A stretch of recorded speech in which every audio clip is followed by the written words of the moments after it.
안녕하십니까? 네, 그래도 대한민국 여러 교회 중에서 이 코로나 시대에 기죽지 않은 교회가 있다면 우리 도평교회인 것 같습니다. 찬양이 힘차고 얼굴에 화기가 도는 것이 이게 코로나 세상 아닌 것 같아요. 여러분을 볼 때마다 힘이 납니다. 저는 오늘부터 내일까지 위기의 시대 위대한 신앙이라는 제목으로 함께 말씀을 나누겠습니다. 보통 우리 재림 성도는 연초에 사경회를 집중적으로 이렇게 말씀을 섭취하고 그 힘을 가지고 1년을 시작합니다. 그런데 무더위가 오면 좀 힘이 떨어지지요. 그러면 장막봉회를 통해서 이제 충전을 하고 드디어 연말까지 완주를 하는 것입니다. 그러니까 1월달 사경회가 부실하면 출발이 잘 안 되고 장막봉회가 부실하면 충전이 잘 안 돼서 가을철이나 겨울철에 이게 좀 어려울 수가 있는데, 그래서 이 장막봉회는 예나 지금이나 매우 우리 신앙의 무더위를 이기는데 중요하다, 이런 말씀을 드리고 싶습니다. 오늘은 지금은 위기의 시대 위대한 신앙으로란 제목 중에서 첫 시간을 우리가 함께 말씀으로 나누겠습니다. 모름지기 지금 세상은 어느 곳을 딱 집어 말하지 않을지라도 위기의 천지가 이루 말할 수가 없습니다. 잘 아시는 대로 이스탄불 공항입니다. 탈출하느라고 난리가 아닙니다. 어떤 분은 이 장면에 빨간 동그라미 쳐진 곳에 사람이 떨어지고 있다고 합니다. 사람이 비행기에 매달려 가다가 떨어졌다는 그런 참상이 있는 사진이라고 합니다. 어떤 나라는 2차까지 백신을 맞았다고, 마스크 벗는 세상이 왔다고 그렇게 큰 소리 쳤는데 부스터 샷을 또 맞아야 된다고 합니다. 추가 접종을 해야 된다고 해요. 어느 나라는 불난리가 나고 또 어느 지역은 물난리가 납니다. 세상이 아수라장입니다. 우리 소중한 아이들이 더위 속에 방치되어 있다가 죽기가 다반사입니다. 그냥 공법을 따라 차근차근히 잘 철거해야 되는데 무리하게 하다가 건물이 무너져서 길 가던 오만 사람들이 많이 죽었어요. 모름지기 지금은 어느 뭐로 보든지 위기의 시대임이 틀림없습니다. 오늘은 그 첫째 시간으로 하나님의 마음으로 어버이의 심정으로, 이런 제목으로 말씀을 나누겠습니다.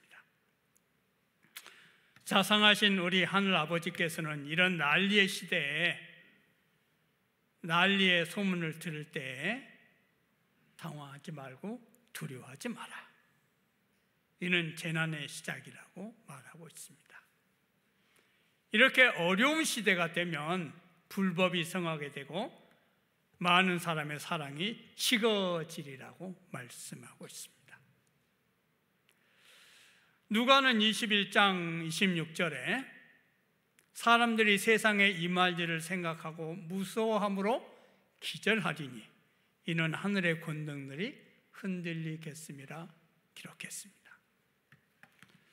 이어서 누가는 이런 일들이 되기를 시작하거든 일어나 머리를 들라, 너희 속량이 가까웠느니라 하시더라.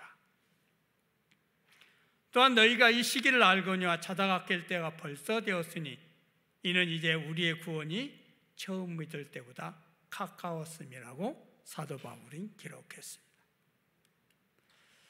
데살로니가에 보내는 편지에서 형제들아, 너희는 어둠에 있지 아니하며 그날이 도적같이 너희에게 임하지 못하리니 너희는 다 빛의 아들이요 낮의 아들이라. 우리가 밤이나 어둠에 속하지 아니하나니 그러므로 우리는 다른 이들과 같이 자지 말고 오직 깨어 근신할지라 권면하고 있습니다.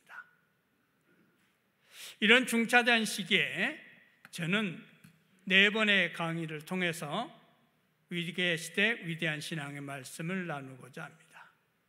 오늘 첫 번째 시간에는 하나님의 마음으로, 어버이의 심정으로 위기의 시대를 지나갈 수 있다, 지나가야 한다, 이런 말씀을 드리고자 합니다. 내일 첫 시간에는 한 여인의 기도, 한 나라의 구원이라는 제목으로 기도하는 것이 얼마나 중요하고 그 기도가 얼마나 큰 역사를 이루는지를 말씀을 통해서 살펴보겠습니다. 내일 두 번째 시간에는 살아난 믿음에서 살리는 믿음으로 한 제목으로 말씀을 나누겠습니다.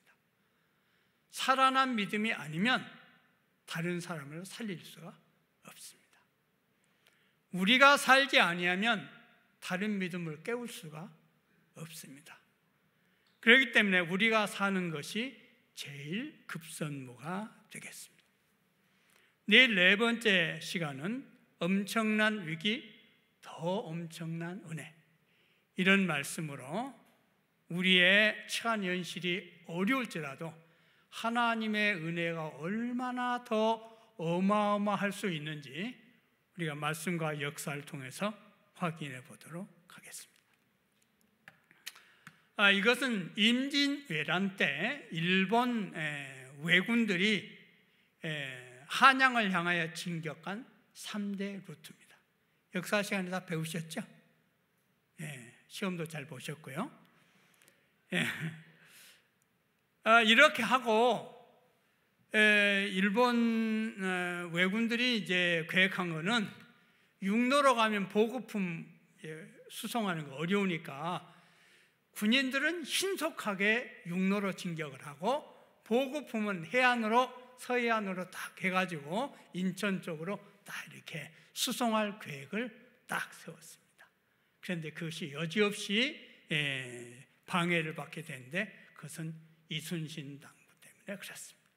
이순신 장군이 남서 해안 쪽, 전라도 해안 쪽을 꽉 쥐고 도무지 일본 해군들이 군함들이, 수송선이 물자를 싣고 인천 쪽으로 못 가도록 꽉 막아버린 것입니다. 그래서 일본이 전쟁에 큰 차질을 빚었다고 이야기를 합니다. 경영자인 방성석이라는 분이 위기의 시대 이순신이 답하다라는 책에서 이순신은 7가지의 경영 전략을 가지고 있었다 그랬습니다. 기록 경영, 단중일기 쓰신 거 아시죠? 창조 경영, 정보 경영, 인맥 경영, 소통 경영, 사랑 경영, 그리고 자립 경영까지 7가지의 경영가다운, 경영인다운 그런 전략을 가지고 일했다 했습니다. 예를 들면 가까운 지역에, 전라도에 있는 가까운 지역에 그 농부들에게 농사를 짓도록 하고, 농번기엔 농사 짓도록 하고, 그 다음에 농한기 때는 와서 군인으로 봉사하게 하고, 또 부하 장병들의 사기를 올려주기 위해서 또 이렇게 그 군부대 근무하면서 또 이렇게 과거 시험 보도록도 해주고, 이런 여러 가지 경영을 하면서 경영가다운 전략을 세웠다, 그렇게 이야기를 했습니다.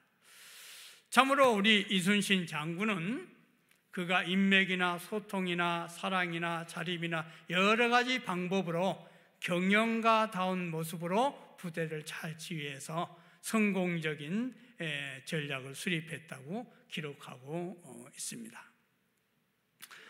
우리 하나님께서도 이 시대에 그분의 백성들이 살아나가는 데 있어서 위기의 시대에는 믿음으로 선 사람은 반드시 위대한 신앙으로 열매 맺게 되는 것을 온 성경을 통해서 말씀해 주고 계세요.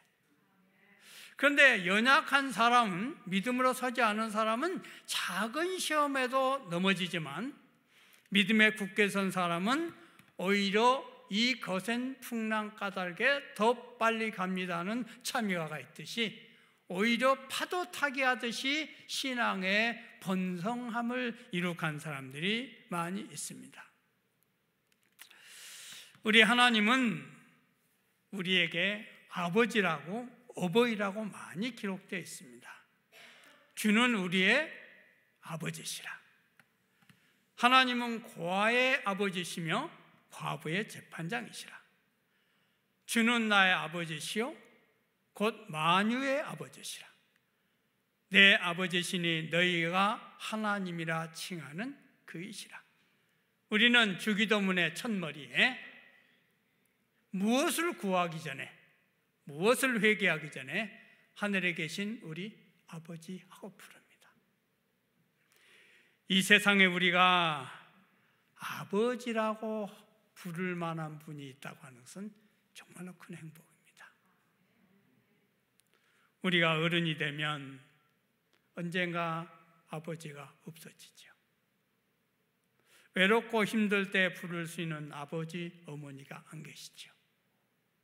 그런데 우리는 우리 인생 다하는 날까지 아버지를 부를 수가 있습니다. 성경은 전반적으로 우리 하나님을 어버이로, 아버지로 우리에게 묘사하고 있습니다. 이스라엘 백성들이 가나안으로 가는 40년 역사 속에서도 우리 하나님은 자상한 아버지로 그 길을 인도하고 계십니다. 이것이 광야의 개략적인 지도입니다. 고센 애굽에서 나와서 광야를 거쳐 가데스 바네아에서 가나안으로 들어오는 일에 실패한 다음에 다시 광야 길로 돌아서 40년에 걸쳐서 가나안에 도착하게 되죠. 좀 더 자세히 보면 애굽에서 가나안까지 길게 잡아도 10하루면 갈 수 있는 길을 40년 기긴 세월 가게 된 것입니다. 1차 인구조사를 했을 때 19살, 그 60만의 계수가 안 됐던 19살짜리가 가나안에 들어갔을 때는 환갑이 다 된 나이가 된 것입니다. 모세는 신명기서에서 그 광야 길을 회상하게 하기를 광야에서도 너희가 당하였거니와 사람이 자기 아들을 아는 같이 너희 하나님 여호와께서 너희의 행로 중에 너희를 아느사 이곳까지 이르게 하셨느니라 하면서 하나님이 어떻게 그들을 인도하셨는지를 기록하고 있습니다. 그분은, 하나님은 너희 앞서 행하시며 장막 칠 곳을 찾으시고 밤에는 불로 낮에는 구름으로 너희의 행할 길을 지시하신 자시니라. 이 모습이 어떤 모습입니까? 자상한 부모의 모습입니다. 우리 부모님들은 우리가 편히 쉴 만한 처소를 준비하시기 위해서 전세, 월세, 반전세 가리지 않고 여러 곳을 찾으시며 어려움을 겪으셨습니다. 많은 분들이 자녀들이 많다고 셋집을 못 얻고 고생하신 분들의 이야기는 남의 일이 아닙니다. 제가 가장 마음에 두고 오늘 주제가 될 만한 성경절은 출애굽기 34장 5절 6절입니다. 함께 읽어볼까요? 시작. 여호와께서 구름 가운데 강림하사 그와 함께 거기 서서 여호와의 이름을 반포하실세 여호와께서 그의 앞으로 지나시며 반포하시되 여호와로라 여호와로라 자비롭고 은혜롭고 노하기를 더디하고 인자와 진실이 많은 하나님이로라. 이 말씀은 보통 평범할 때 하신 말씀이 아닙니다. 모세가 시내산에 계명을 받으러 올라갔을 때 산 아래에서는 금송아지 우상 숭배가 이루어지고 있었죠. 그 배도한 장면을 보고 모세가 십계명 돌판을 깨뜨리죠. 그리고 다시 돌판을 만들어 가지고 올라가서 주님께서 친수로 쓰신 돌판을 가지고 내려옵니다. 그때 이제 이스라엘 백성들이 하나님 앞에 범죄하고 또 많은 사람들이 죽어서 백성들이 두려움에 떨고 있을 그때, 또 모세와 더불어 하나님께서 너희와 함께 올라가지 않겠다, 모세 내 자손으로 다시 시작하자, 아니되옵니다 주님, 이 백성들을 버리시려거든 저를 먼저 생명책에서 지워주십시오. 이런 많은 애환을 뒤로 하고 이제 새로 가나안을 향하여 출발하기 전에 하나님께서 이 말씀을 하십니다. 여호와로라 여호와로라, 자비롭고 은혜롭고 노하기를 더디하고 인자와 진실이 많은 하나님이로라. 이 모습은 자상하신 아버지의 모습인 것입니다. 그리고 모세는 그 온유함이 지면 모든 사람보다 승하였다고 기록하고 있습니다.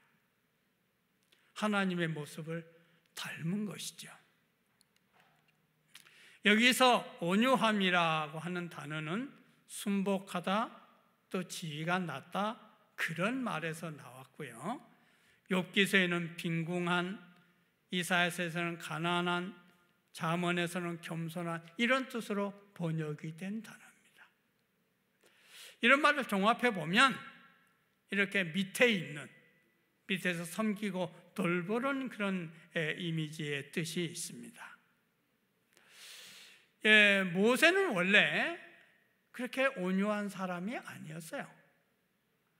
애굽 사람을 쳐서 죽였던 것만 봐도 차라리 열정의 사람이라고 보면 봤지 온유한 사람이라 보기는 어려웠는데, 그가 미디안 광야에 가서 양을 치고 가정을 가지고 가족을 돌보면서 온유하게 되었다고 증언의 말씀은 기록을 하고 있습니다. 어디에 가서 무엇을 하느냐, 그 가는 경로가 어떠냐, 이것은 매우 중요합니다. 모세는 이스라엘 백성들과 함께 가나안으로 가는 광야 40년을 지내기 전에 그는 미디안 광야에서 40년을 온유함의 훈련을 받았어요. 제가 시골 어느 교회에서 근무를 하는데 특이한 남매가 있었어요. 이 남매는 학교 가기 전에 교회에 들러서 이렇게 기도하고 학교로 갑니다. 또 학교에서 하교할 때는 또 교회에 들러서 기도하고 집으로 가요. 세월이 지난 다음에 이 두 남매는 누나는 사모가 되고 이 남자 동생은 목사가 됐습니다. 어디 가서 무엇을 하느냐, 그냥 집으로 가고 그냥 학교로 가는 것이 아니라 그들이 들렀던 교회는 그들을 훌륭한 영적인 성장으로 이끌었던 것이죠. 모세가 바로 광야로 오지 않고 미디안 광야에서 인내로 양을 치고 인내로 가족을 돌보면서 하나님 품성을 닮은 어버이의 신앙을 가지게 된 것입니다. 이 모세가 훌륭한 온유한 지도자가 되었다는 증거가 세 가지가 있습니다. 첫째는 아는 자, 하는 자입니다. 하나님께서 모세에게 이 사명을 맡기셨는데 너무 힘드니까 모세가 하나님 앞에 토로하는 불평입니다. 이 백성을 제가 배웠습니까? 제가 그들을 낳았습니까? 어찌하여 주께서 내게 양육하는 아버지가 젖 먹는 아이를 품듯 그들을 품에 품고 그들의 열조에게 맹사지 땅으로 가라 하시나이까? 그런데요, 원래 불평하는 사람이 뭔가를 아는 사람이에요. 정말로 뭔가를 모르는 사람은 불평도 못합니다. 아니, 교회가 왜 이렇게 썰렁해? 불을 좀 피워야지 하는 사람은 불 피울 줄 아는 사람. 왜 이렇게 교회가 사랑이 없어 하는 사람은 사랑을 줄 수 있는 에너지가 있는 사람. 교회를 좀 빨리 와야지 하는 사람은 빨리 올 수 있는 안목이 있는 사람. 내가 배웠습니까? 나았습니까? 제가 양육하는 아버지입니까? 이 말은 모세가 그런 일을 할 만한 역량이 있는 사람입니다. 그래서 어떤 목사님은 불평하는 것은 그 사람에게 그런 은사가 있기 때문이라고 했어요. 아유, 청소 좀 잘하지. 그렇게 한 사람은 청소하는 은사가 있다는 거예요. 어떤 사람에게는 청소가 안 보여요. 쓰레기가 널려있어도 안 보여요. 근데 아이고, 여기저기 쓰레기가 너무 많아. 치우는 은사가 있는 분의 눈에 그게 보인다. 모세는 하나님의 백성들을 어떻게 해야 되는지를 아는 사람이고 그렇게 할 수 있는 사람이었어요. 그러니까 옆에서 불평하면 그분이 은사를 살리도록 도와주시기 바랍니다. 저 사람은 불평 덩어리야 그러지 마시고 이분이 이런 방면에 은사가 있구나 하고 기도하고 도와주시기 바랍니다. 이 모세가 어버이와 같이 이스라엘 백성들을 돌볼 수 있는 자격이 있다고 하는 것은 그의 기도 속에서도 알 수가 있습니다. 하나님 앞에 이렇게 호소합니다. 하나님, 애써서 구원한 백성을 어찌 멸하고 가시려 하십니까? 이 백성이 금신을 만들고 큰 죄를 범했습니다. 그러나 이제 그들을 용서해 주십시오. 그렇지 않으면 주께서 기록한 책에서 제 이름을 지워버리십시오. 하나님 동의합니다. 하나님 제청합니다. 깨끗이 다시 시작하시죠. 제 자손으로 다시 시작하시죠. 제가 기꺼이 그렇게 하겠습니다. 그 사람은 지도자 될 목자의 자격이 없습니다. 제가 우리 김진영 목사님 합회장 하던 시대에 제가 시골 한 교회에 있었어요. 그때 제가 젊은 때라 얼마나 교인들이 이게 믿음대로 안 사는 게 많이 보이는지 그거 다 징계하고 싶어요. 다. 그래서 합회장님한테 교인들이 너무 문제가 많습니다. 이게 다 잘라야 됩니다.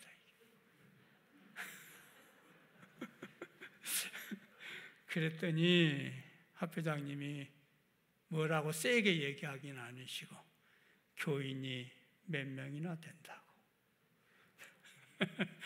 교인이 한 30명 됐다 막 자르겠다 그러니까 그냥 저한테 직접 얘기하지는 않으시고 교인이 몇 명이나 된다고. 제가 저희 중에도 치과 의사가 계십니다만은 그 허가 없이 치과 의사 이렇게 치아 발치하고 하는 분들을 보니까 그분들은 치아를 아끼질 않더라. 여기 틀리하려면 뭐 이것저것 걸치작거리면 안 되잖아요. 싹 빼버려요. 싹. 그러니까 나중에 걸리는 게 없어서 쓰질 못하고. 근데 나중에 치과 의사에게서 치료를 받아보니까 치아 하나하나를 얼마나 아끼는지 몰라요. 진정한 목자라고 하는 사람들은 양들을 아낍니다. 양들을 사랑해요. 여러분의 구역장이나 안교교사나 어떤 지도자가 조금 부족한 듯이 보이더라도 양떼를 사랑하면 그 훌륭한 목자인지 아시기 바랍니다. 센 목자, 무서운 사람인지 아시기 바랍니다. 기도하셔야 돼요. 우리 모세는 자기 이름을 지워달라고 할 만큼 목자다운 면이 충분한 사람이었어요. 세 번째, 모세는 엎드리기를 잘하는 사람. 하나님 앞에서도 엎드리고 사람 앞에서도 엎드리고. 여기 민수기 16장 4절은 고라와 반역한 무리들 앞에 가서도 엎드립니다. 참 자세가 된 지도자예요. 엎드리는 걸 너무 잘해요. 한 번은 저희 목회자들이 협의회를 하는데 어떻게 우리가 하나님 앞에 헌신할 것인가 이렇게 분반을 나누어 토의를 하는데 어느 분반에서 아이디어가 하나 나왔어요. 하나님 앞에 가서 엎어지자, 그런 아이디어를 낸 거예요. 그 목사님들이 낸 거예요. 그렇습니다. 하나님 앞에 가서 엎드리는 자세는 하나님의 목자로서 굉장히 중요한 덕목입니다. 하나님 앞에 엎드리지 않는 사람은 반드시 사람 앞에 굴복하게 돼 있어요. 제가 목회하는 동안에 이렇게 깨달은 것이 있는데, 평안하고 행복한 교회는 친정 엄마 같은 교인이 있습니다. 라고 잘 보살펴줘요. 그런데 불편하고 힘든 교회는 꼭 시어머니 같은 교우님들이 계십니다. 헌병도 그런 헌병이 없어요.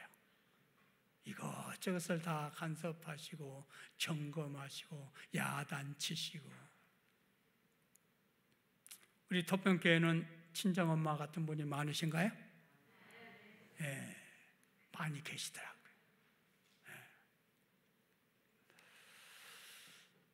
이 아프리카의 그 잠비아 그쪽에서 이제 리빙스턴이 봉사를 했잖아요. 리빙스턴이 봉사했던 잠비아에는 그 묘비에 이렇게 쓰여 있습니다. 아프리카의 성자 흑인의 아버지 데이비드 리빙스턴은 그의 봉사와 탐험을 끝내고 여기 잠들다. 당신이 오시기 전에는 우리가 어둠 가운데 살았는데 당신이 가신 후 우리는 빛 가운데 삽니다. 그랬어요. 우리가 이 세상을 살다 가면, 우리가 어느 한 곳에서 살다 떠나면 그분이 환한 곳이 됐으면 좋겠습니다. 이분이 7대 잠비아 대통령인데요. 우리 재림교인입니다. 며칠 전에 당선됐다고 제가 소식을 받았어요. 이분에게 받은 것은 아니고요. 연합회 어느 이분은 저한테는 연락을 안 주시더라고요. 히칠레마라고 하는 분인데 2019년도부터 교회를 나왔다고 해요. 부인은 일찍 다니셨고요. 성경에 보면 어버이 심정을 지닌 분들이 많습니다. 압살롬을 애타게 사랑했던 다윗, 이스라엘 민족을 위해서 불타는 심정을 일했던 예레미야, 탕자를 기다렸던 아버지,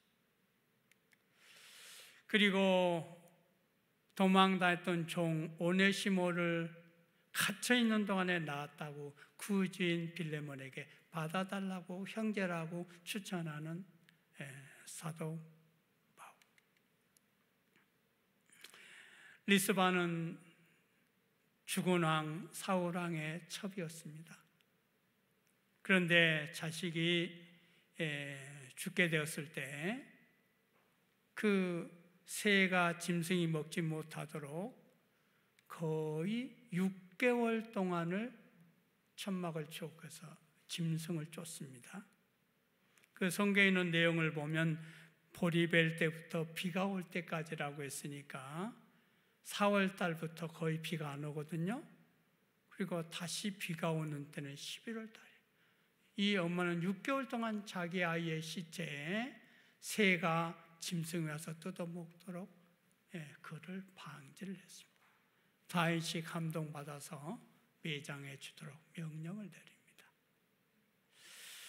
이 리스바는 여러 가지 스캔들이 있었던 것을 보면 정숙한 여인은 아니었는지 몰라도 어머니로서의 정말로 헌신적인 모습은 우리에게 감동을 줍니다. 주님께서는 이 시대를 보시고 정말 하나님은 우리 인간 부모보다 더한 사랑으로 우리를 지키신다고 말씀하시고요.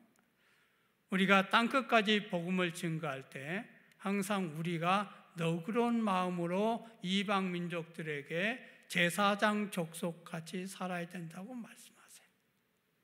오직 너희는 여호와의 제사장이라 일컬음 받을 것이라. 사람들이 너희를 우리 하나님의 봉사자라 할 것이라 했어요.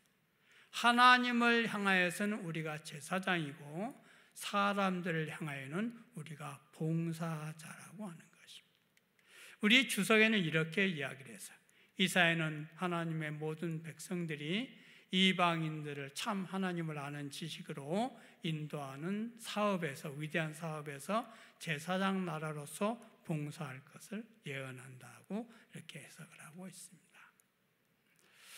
전도는 나의 신실함에서 시작이 되지만 그 전도가 열매를 맺는 데는 구제와 봉사가 선행이 될 때 열매를 맺습니다.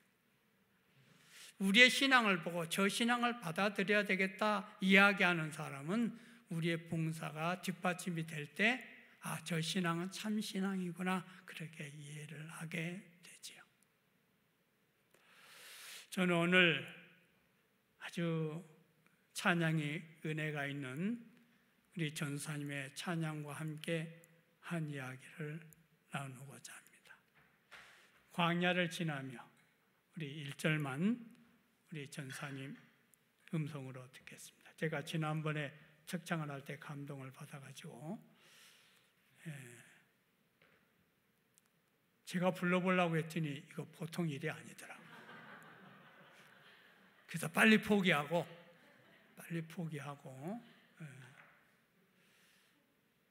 지혜가 부족한 자의 곁에는 항상 지혜자가 있습니다.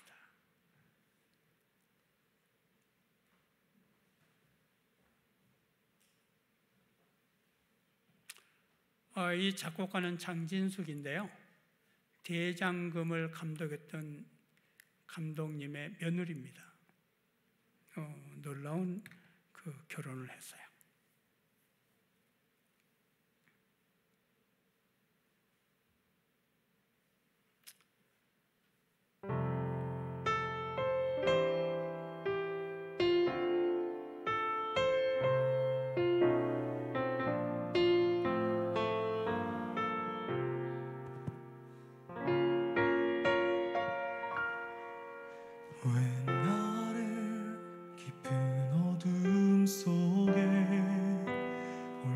두시는지 어두운 밤은 왜 그리 길었는지 나를 고독하게 나를 낮아지게 세상 어디도 기댈 곳이 없게 하셨네.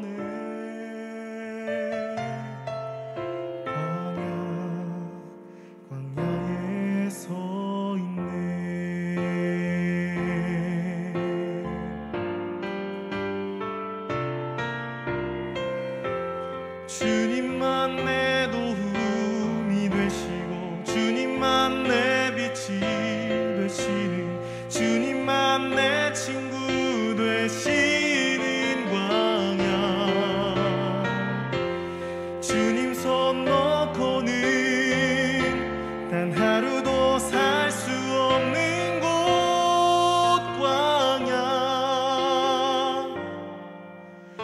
광야에 서 사랑하는 성도 여러분, 주님 외에 아무도 우리를 도울 수 없다면 그곳이 광야입니다.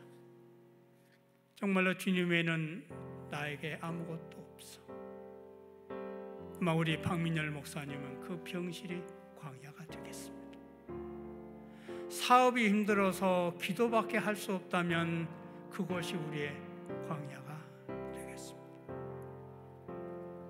코로나 때문에 아무것도 할 수 없다면 그곳이 우리 광야가 되겠습니다.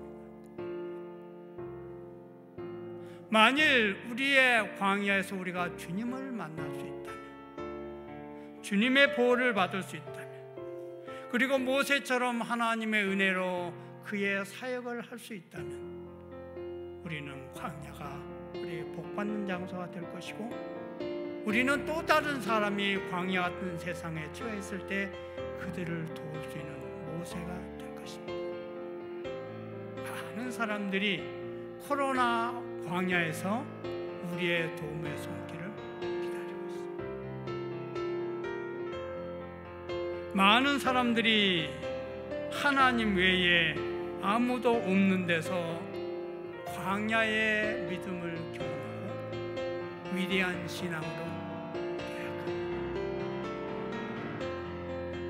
김명재 목사님은 위대한 인기 수학 강사였는데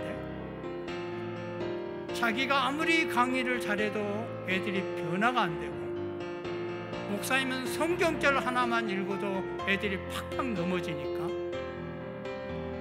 열받아서 신학하고 목사가 됐다. 처갓집에서 반대를 많이 했다고요. 사랑하는 성도 여러분, 우리는 광야에 있을 때 주님을 만나시고 모세 경험을 하시고, 광야의 경험을 하면서 힘들어하는 우리 이웃에게 모세처럼 케어와 사랑을 베풀어 주시기 바랍니다. 그러면 우리의 위기는 위대한 신앙으로 도약할 수 있게 될 것입니다. 하나님께서 우리 모두의 광야에 함께 하시기를 간절히 바라고 말씀을 마치겠습니다.